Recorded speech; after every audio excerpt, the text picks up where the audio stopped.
They would see sources go dark that were previously productive. They would see new sources of disinformation on these channels. And the question is, why are our private details that are transmitted online, why are our private details that are stored on our personal devices any different than the details and private records of our lives that are stored in our private journals? There shouldn't be this distinction between digital information and printed information. People use the analogy of the haystack and the needle, that you need to collect all this information in order to look for the needle of specific intelligence that you're looking for. I would argue that simply using the term haystack is misleading. This is a haystack of human lives. It's all the private records of the most intimate activities throughout our lives that are aggregated and compiled and stored for increasing frequencies of time.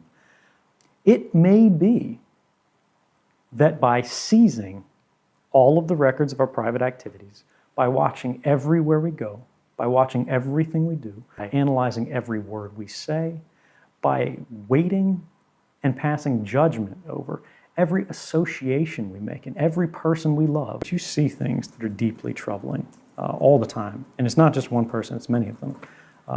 So I raised concerns about these programs regularly and widely, more than 10 discrete colleagues that I had worked with, and that's both laterally and vertically in my work.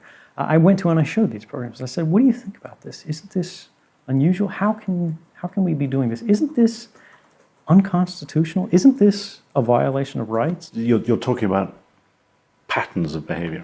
Just to rephrase the question, were there specific things where you actually felt uneasy that X was being targeted? A simple example that everybody can relate to is the ability where they now have access to all of your private records.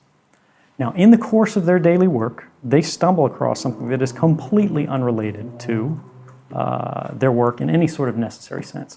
For example, an intimate nude photo of someone in a sexually compromising situation, but they're extremely attractive. So what do? They turn around in their chair and they show their coworker. And their coworker says, oh, hey, that's great. Send that to Bill down the way. And then Bill sends it to George, George sends it to Tom. And sooner or later, this person's whole life has been seen by all of these other people. That your private images, records of your private lives, records of your intimate moments have been taken without any specific authorization, without any specific need, is itself a violation of your rights. We need to think of it in terms of literacy, because technology is a new system of communication. It's a new set of symbols that people have to intuitively understand. It's like something that you learn, just like how you learn to write letters in school. You know, you learn to use computers, how they interact, how they communicate. And technical literacy in our society is a rare and precious resource.